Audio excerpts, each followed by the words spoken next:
নমস্কার বন্ধুরা, আজকে আমরা এসে গেছি আপনাদের কস্টিং এবং ট্যাক্সেশন পেপারের পার্ট এর কস্টিং পার্টে কমপ্লিট থিওরি সাজেশনটি নিয়ে, যেগুলো আপনাদের উচ্চ মাধ্যমিক 2021 সালের জন্য খুবই ইম্পর্টেন্ট।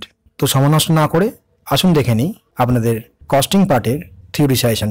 এই কস্টিং পার্টে যে প্রথম অধ্যায় কাঁচামালের ব্যয়, এই চ্যাপ্টার থেকে আপনাদের 4 মার্কসের একটি কোশ্চেন এসে থাকে, যেখানে আপনারা জানেন একটি স্টোর লেজার অ্যাকাউন্ট প্রস্তুত করতে বলা হয় এবং এই স্টোর লেজার অ্যাকাউন্টের সঙ্গে একটি অরে থিওরি কোশ্চেন সেট হয়ে থাকে। সেই থিওরির জন্য আমরা মোট 4টি কোশ্চেন আপনাদেরকে সাজেস্ট করছি। এই 4টি প্রশ্নের মধ্যে আপনারা অবশ্যই একটি প্রশ্ন কমন পেয়ে যাবেন। তো দেখে নিই প্রথম প্রশ্ন, কাঁচামাল বিলির মূল্যায়নের উদ্দেশ্যগুলি উল্লেখ করো। 2 নম্বর, সরল গড় ব্যয় পদ্ধতির 2টি করে সুবিধা ও 2টি অসুবিধা উল্লেখ করো। 3 নম্বর, আগে আসে আগে যায় পদ্ধতিটির 2টি করে সুবিধা ও অসুবিধা উল্লেখ করো। 4 নম্বর, শেষে আসে আগে যায় পদ্ধতিটির 2টি করে সুবিধা ও অসুবিধা উল্লেখ করো। তো এই 4টি প্রশ্ন আপনারা অবশ্যই তৈরি করে নেবেন। তো দেখে নিই দ্বিতীয় অধ্যায়।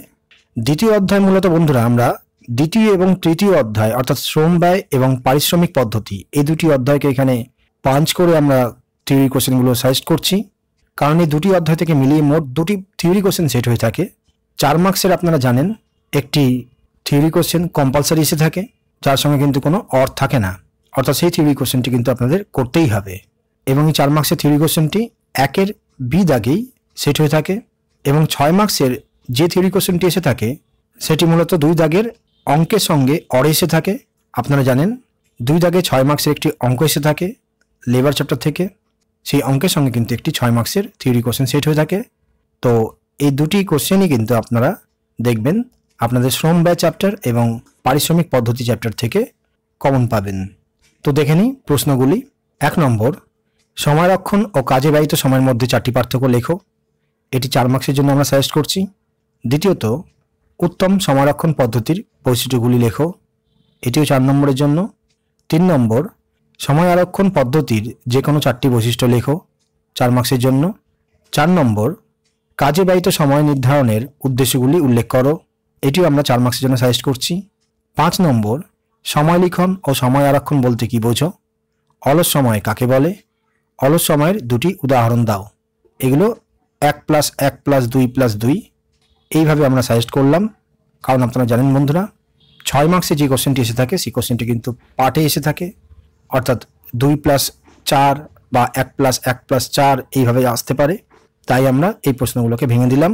তো মোট 6 নম্বরের প্রশ্ন আপনাদের এসে থাকে 2 দাগের অঙ্কের অরের সঙ্গে।